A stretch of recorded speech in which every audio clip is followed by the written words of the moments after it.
పరిశుద్ధుడైన యేసుక్రీస్తు శుభనామమున ఇప్పుడు వచ్చిన సంఘానికిని ప్రేమితులకును సాయంకాలపు వందనములు తెలియజేసుకుంటున్నాను.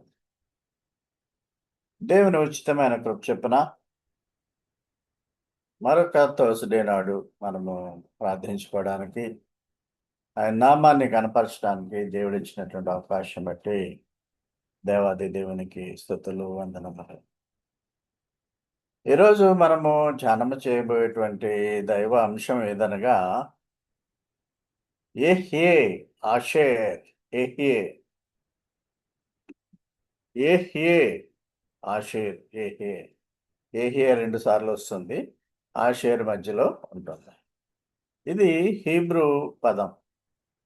దీనికి ఇంగ్లీష్‌లో I am whom who I yam. I am who I yam. తెలుగులో నేను ఉన్నవాడను నేనే అని అర్థం. అంటే మనము చాలా సార్లు ఈ మాటను మనము వర్షిప్‌లో లేకుంటే ప్రసంగాల్లో ఉపయోగిస్తాము. ఉన్నవాడను, అనువాడను అని బైబిల్‌లో ఉంటుంది. అనువాడు అంటే అనేవాడనమాట. చాలా సార్లు మీకు చెప్పాను. I am who I am. యెహ్యే ఆషేర్ యెహ్యే. ఈ పదబంధము లేక ఫ్రేజ్ ఇది దేవునికి మాత్రమే సంబంధించినటువంటి మాట. స్వయం ఉనికి, శాశ్వత స్వభావము. ఆయన ఎవరో చేస్తే చేయబడినవాడు కాడు. ఎవరో నడిపిస్తుంటే నడిపించబడేవాడు కాదు. All powerful, all authority. స్వీయ ఉనికి, శాశ్వత స్వభావము. ఇది దేవునికి సంబంధించినటువంటి మాట. బైబిల్ అర్థం కూడా అదే వస్తుంది. నేను ఉన్నవాడను, అనేవాడను. నిర్గమకాండము 3వ అధ్యాయము 14వ వచనంలో చూస్తే, మోషే ఇశ్రాయేలీయులను విడిపించడానికి వెళ్ళినప్పుడు, ఆ ఇశ్రాయేలీయులు మోషేను "నువ్వెవరు" అని ప్రశ్నిస్తే, "నీ దేవుడు ఎవరు" అని ప్రశ్నిస్తే, "నేనేం చెప్పను" అన్నప్పుడు 14వ వచనంలో సమాధానం ఇస్తాడు. "నేను ఉన్నవాడను, అనువాడనై ఉన్నాను" అని మోషేతో చెప్పెను. మరియు ఆయన ఉండువాడను వాడు మీ యొద్దకు నన్ను పంపాను. అంటే ఉండువాడు మీ యొద్దకు నన్ను పంపానని ఇశ్రాయేలీయులతో చెప్పవలెను. సో, దేవుడే అనుకుంటున్నాడు. నేను ఉన్నవాడను. I am who I am. నేను ఉన్నవాడను నేనే. ఒక అథారిటీ ఉంది అందులో. ఈ మాట మన పరమ తండ్రి అయిన దేవునికి మాత్రమే సంబంధించినది. దేవుడికి కాలాతీతంగా ఉండేటువంటి స్వభావం ఉంది. ఆయనే భూత, వర్తమాన, భవిష్యత్ కాలాలు. Present tense, future tense, past tense అంతా కూడా ఆయనకి సంబంధించిందే. దేవుడు ఉన్నవాడు అని మనం చెప్తుంటే, అది దేనికి భరోసా అంటే, కష్ట సమయాల్లో లేదా సంక్షోభ సమయాల్లో మీకు నేను తోడుగా ఉంటాను, ఉన్నవాడను నేనే అనేటువంటి ఆ యొక్క వాగ్దానము, ప్రామిస్ ఆఫ్ ఫెయిత్‌ఫుల్‌నెస్ మనకు కలుగుతూ ఉంటుంది. సాధారణంగా వ్యక్తులు ఈ మాటను ఉపయోగించకూడదు, ఉపయోగించరు. ఒకవేళ అలాగ ఎవరైనా ఈ వ్యక్తులు ఈ మాటను అర్థం చేసుకుంటే, వారు ఒకవేళ ఏదైనా విషయంలో క్షమాపణ చెప్పవలసిన అవసరం వచ్చినా, మారవలసిన అవసరం వచ్చినా, వారు వాటిని సరిజేసుకోకుండా సరిపుచ్చుకునే విధానంలో నేనింతే, నేను మారను అన్న విధానంలో కూడా మనుష్యులకు ఈ మాట వర్తిస్తుంది.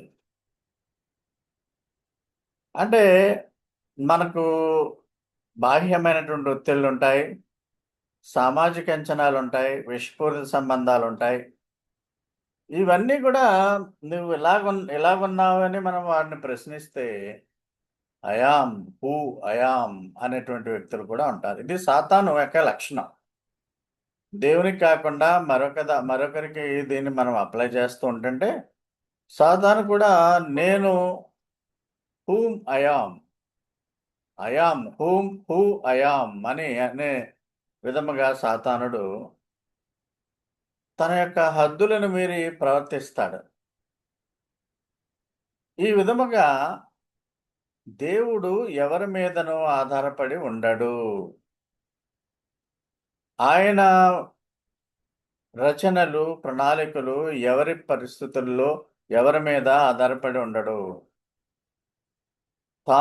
తాను ఏమై ఉన్నానో ఆ విధంగానే ఉంటానని ఆయన వాగ్దానం చేస్తున్నాడు. నిత్యము స్థిరముగా ఉండే దేవుడు, మనకు తోడుగా ఉండేవాడు. ఆయన విశ్వాసులకు సన్నిహితంగాను, మార్పు లేనివాడుగాను ఉంటాడు. తాను చేయదలిచిన దానిని చేస్తాడు. సాధించదలచిన దానిని నెరవేరుస్తాడు. ఆయనే సామర్థ్యము కలిగిన వాడు.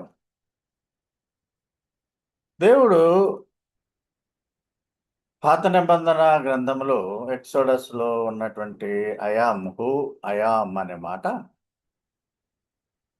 యేసు ప్రభువు కూడా చెందినది అన్నట్టుగా మనము గ్రహించవచ్చు. ఇది ఎప్పుడూ కూడా దేవుడికి, యేసు ప్రభువుకి సంబంధించినటువంటి మాట. ప్రకటన గ్రంథం 1:8లో మనం చూస్తే ఆల్ఫయు, ఒమేగయు నేనే. వర్తమాన భూత భవిష్యత్ కాలంలో ఉండువాడను నేనే అని సర్వాధికారియగు దేవుడగు ప్రభు సెలవిచ్చున్నాడు. అది యేసు గురించే రాయబడింది ఇక్కడ.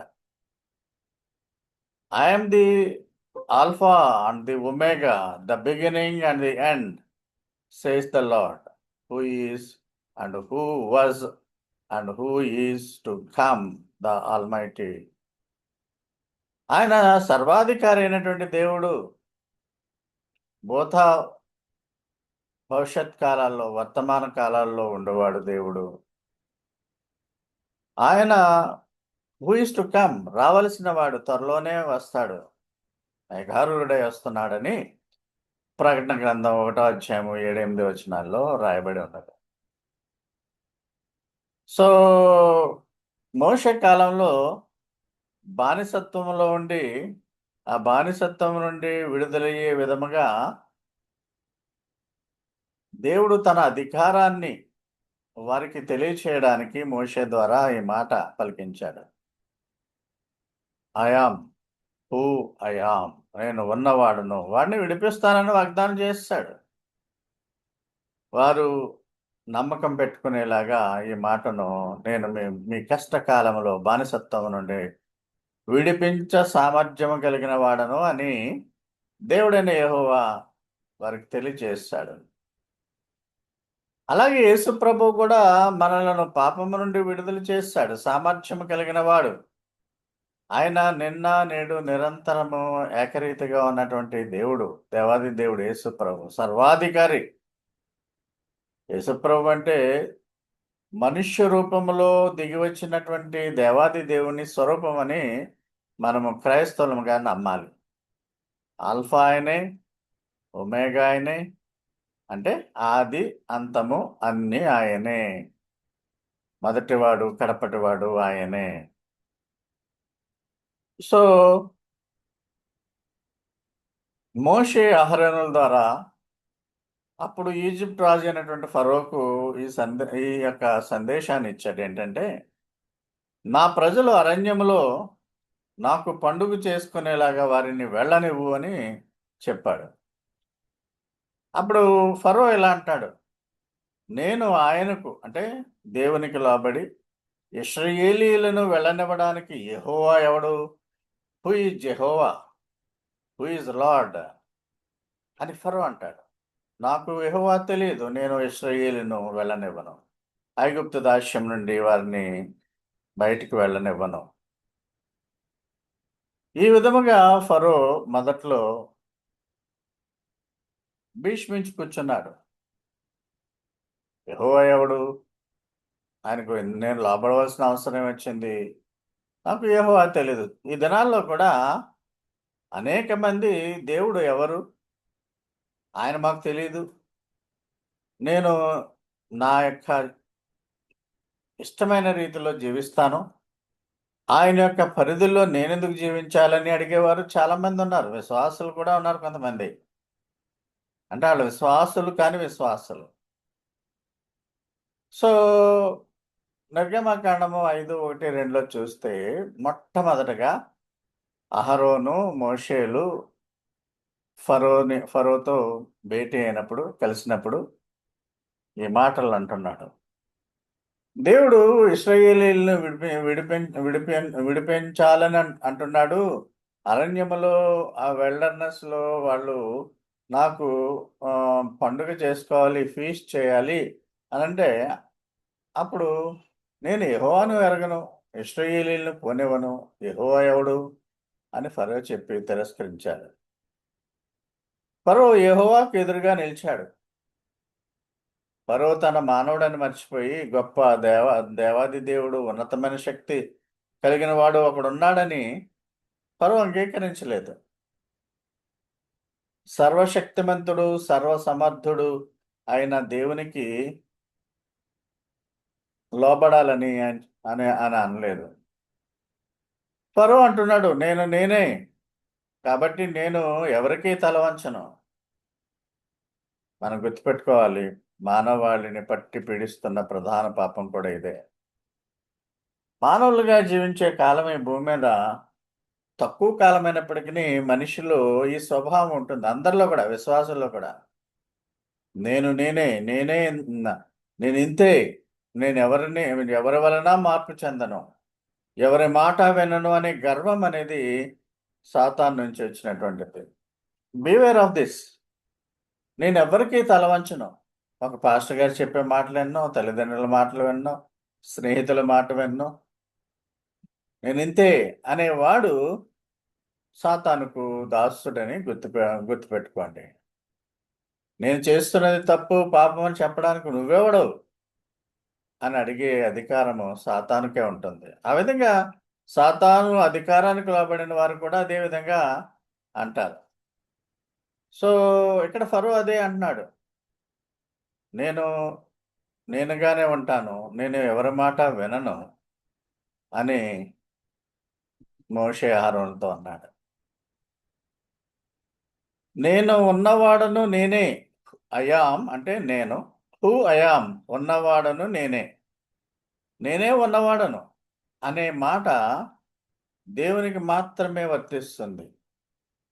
అయితే యేసు ప్రభువు కూడా యోహాను సువార్త 8:58 నేనే ఉన్నవాడను అనే ఆ పదబంధాన్ని, ఫ్రేజ్‌ను, బిరుదును ప్రకటించుకున్నాడు. యోహాను 8:58 యేసు అబ్రహాము పుట్టక మునుపే నేను ఉన్నాను, మీతో నిశ్చయముగా చెప్పుచున్నాను. అబ్రహాము పుట్టకముందే ఈయనెందుకున్నాడు అని ప్రభువును కొట్టడానికి ప్రయత్నం చేస్తారు. ఈయన నిన్నకాక మొన్న పుట్టాడు. ఈయన వయస్సు 30 ఏళ్ళు ఉన్నాయి. ఆ సమయంలో ఈయన అబ్రహాం పుట్టక మునిపే ఉన్నానని చెప్పుకుంటున్నాడేటి అని యూదులు ఆయన మీదకు రాళ్ళు రువ్వడానికి ఎత్తారు గాని, యేసు ప్రభువు కూడా దాగి దేవాలయంలో నుండి బయటకు వెళ్ళిపోయారు. శత్రువులు మనల్ని వెంబడిస్తున్నప్పుడు, శత్రువులు మన మీద పడబడుతున్నప్పుడు మనం వాళ్ళకి ఎదురాడకూడదని ఈ వాక్యం తెలియజేస్తుంది.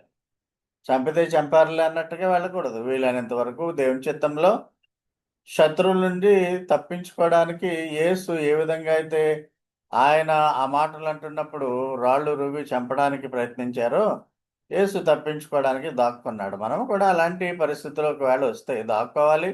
దేవుని చిత్తంలో ఎలా జరుగుతుందో అలా జరగడానికి ఆ విధంగా మనం ప్రయత్నం చేయాలి. ప్రభు ఏంటి దాక్కుండటం ఏంటని కొంతమందికి అనుమానం వస్తుంది. కానీ ఆ పరిచర్య తుదముట్టించాలి కదా! పరిచర్య పూర్తిగా అయిపోవాలి కదా! నేను పోతాను, హతసాక్షిని అయిపోతానంటే, మరి పరిచర్య కొంతకాలం జరిపించాలి కదా! యేసుప్రభువు ఆ 3.5 ఏళ్ళు బ్రతికుండి, మొత్తం ప్రపంచానికి అన్ని యుగాలకు కావాల్సినటువంటి సువార్తను ఆయన చెప్పి ఉన్నాడు కదా! శిష్యుల ద్వారా. సో, అది ఆటంకం కలుగుతుంది. అలాగే నీ జీవిత కాలంలో నీ ద్వారా దేవుడు కొంత ఎవాంజలిజం, కొంత సాక్ష్యాన్ని బయటకు వెళ్ళాలని ఆయన ఉద్దేశిస్తున్నాడు. మధ్యలోనే అది ఆగిపోవాలని నువ్వనుకోకూడదు. దేవుని చిత్తమైతే అలా జరుగుతుంది. అయితే యేసు దేవాలయంలో దాగి ఉండి అక్కడి నుంచి బయటకు వెళ్ళిపోయాడు. ఎందుకంటే అబ్రహాము పుట్టక మునుపే నేనున్నాను. అంటే యెహోవా దేవుని మాట నేనే అన్నట్టుగా అంటున్నాడు. I say to you before Abraham was I am, I am. మనం మాత్రం ఐ యామ్ అంటే అది ఒక ఆహ్, గర్విష్టి మాట కింద మనం చూసుకోవాలి. మనుషులెవరు ఐ యామ్ అనే మాట అనకూడదు. సో,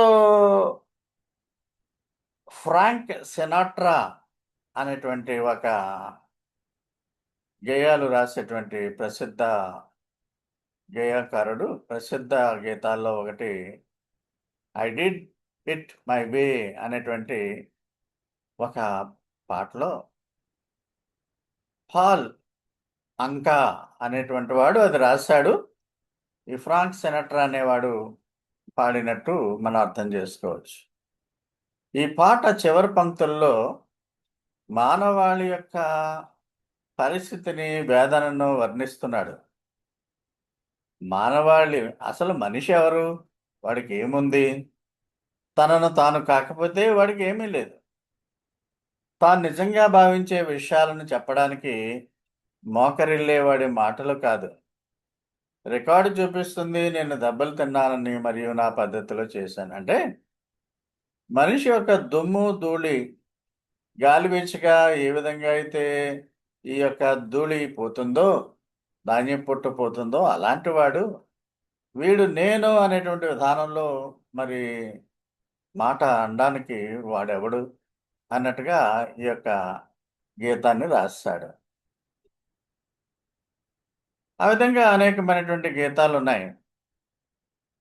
ఇన్విక్టస్ అనేటువంటి కవిత్వంలో విలియం ఎర్నస్ట్ హెన్రీ రాశాడు ఇన్విక్టస్. ఇదే భావం వస్తుంది. ఆ ద్వారం ఎంత ఇరుకుగా ఉన్నా సరే, శిక్షలతో ఆ లిఖితము ఎంత నిండి ఉన్నా సరే, నా విధికి నేనే అధిపతిని, నా ఆత్మకు నేనే సారథిని. అంటే ఇరుకు ద్వారంన ప్రవేశించండి. అది నరకానికి అది స్వర్గానికెళ్తుంది.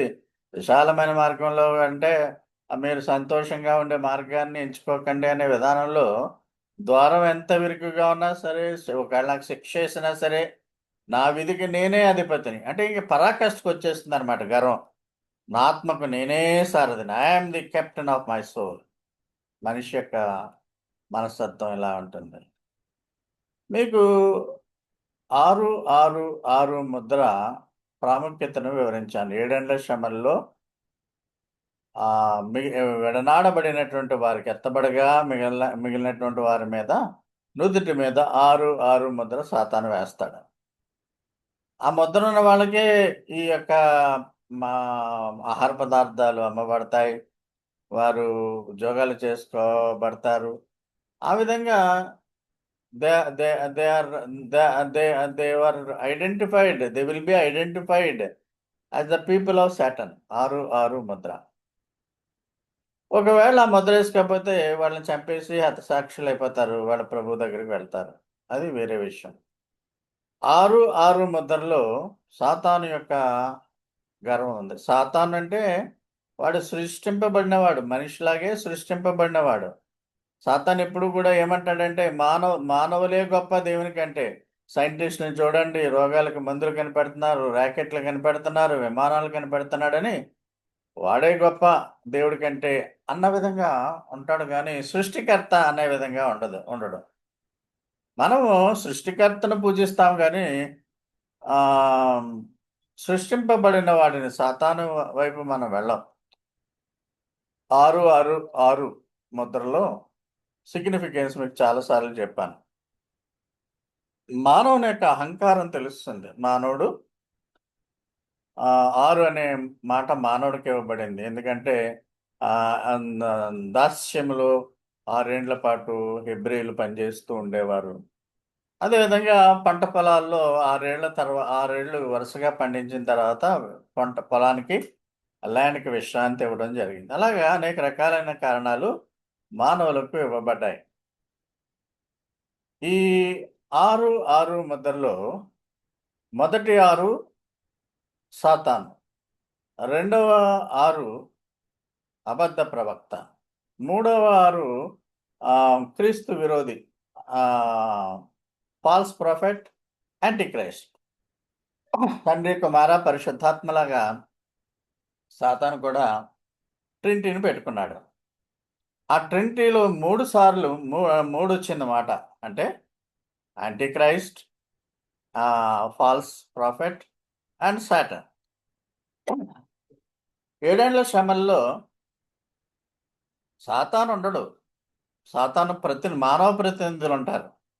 అబద్ధ ప్రవక్త, అదేవిధంగా అంత్యక్రీస్తు ఉంటారు. వాళ్ళు పరిపాలన 7 ఏండ్ల పాటు చేస్తారు.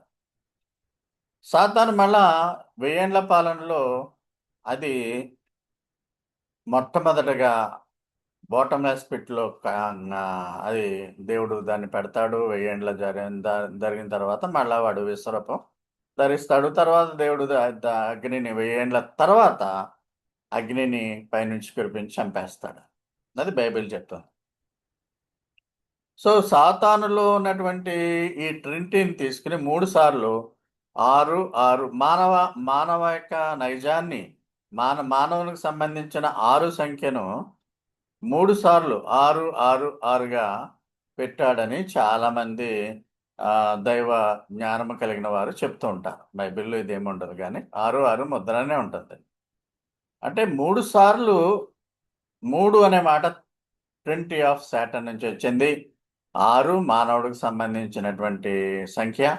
ఆ విధంగా మానవుడే గొప్ప అనే విధంగా ప్రతిదానికి కూడా మానవుల్లో గర్వం తొణికే విధంగా హూ ఐ యామ్ అనేటువంటి విధంగా కొంతమంది మనుషుల్ని చేసేస్తాడు. విశ్వాసులంగా మనం ఎప్పుడూ కూడా ఆ మాట మనము అనకూడదు. ఎప్పుడు కూడా అనుకోకూడదు. మనం ఈ లోకంలో శాశ్వతంగా స్థిరంగా ఎప్పుడు ఉండేవాళ్ళం కాదు. మన యొక్క రాజ్యము పరలోక రాజ్యం. అక్కడ శాశ్వత కాలం మనం ఉండే విధంగా ఈ తాత్కాలికమైన లోకంలో మనము టెంపరరీగా, పిలిగ్రిమ్‌గా, మనం యాత్రికులుగా ఉన్నామని మనము గమనించుకోవాలి ప్రియమైన వాళ్ళారా. సో, దేవునికి మాత్రమే సంబంధించినటువంటి మాట. I am whom I am. నేను ఉన్నవాడను నేనే. అనువాడనేది మీరు బైబిల్‌లో తప్పుగా అర్థం చేసుకోకండి. నేను ఉన్నవాడను నేనే అని అర్థం. నేను ఉన్నవాడను, అనువాడను అంటే అనువాడు కూడా ఏదో ఉందా మీనింగ్ అనుకుంటాం. కానీ అనేవాడను. నేను ఉన్నవాడను నేనే. నేను ఉన్నవాడను, అనేవాడను అని దేవుడు చెప్తున్నాడనమాట. అంటే మనమెప్పుడూ కూడా దేవుని యొక్క అధికారానికి లోబడాలి. దేవుని యొక్క ఆ యొక్క రాజ్య విస్తరణలో మనము బ్రతికినంత కాలం కూడా ఉపయోగపడాలి. ఈ లోకము శాశ్వతమైనటువంటి లోకం కాదు మనకి. పరలోక రాజ్యం శాశ్వతము. అక్కడ మనం శాశ్వతంగా ఉంటాం గానీ, ఇక్కడ తాత్కాలికంగానే ఉంటాము. అయితే అక్కడికి చేరు పర్యంతము ఈ భూమి మీద మనము దేవుని మాటలను వెంబడిస్తూ, దేవుని యొక్క బిడలుగా, దేవుని సాక్ష్యాన్ని కలిగిన వారముగా మనం ఈ లోకంలో జీవిస్తూ, ఇతరులకు వెలుగుకరముగా మనము జీవించాలి. గర్విష్ఠులుగాను, దుర్మార్గులుగాను, స్వార్థపరులుగాను, నాశన పాత్రులుగాను మనం ఈ లోకంలో జీవించకూడదు. దేవుడు మనలను దైనందిక జీవితంలో బహుగా ఆశీర్వదించి, కాచి, కాపాడును గాక. God bless you and your families.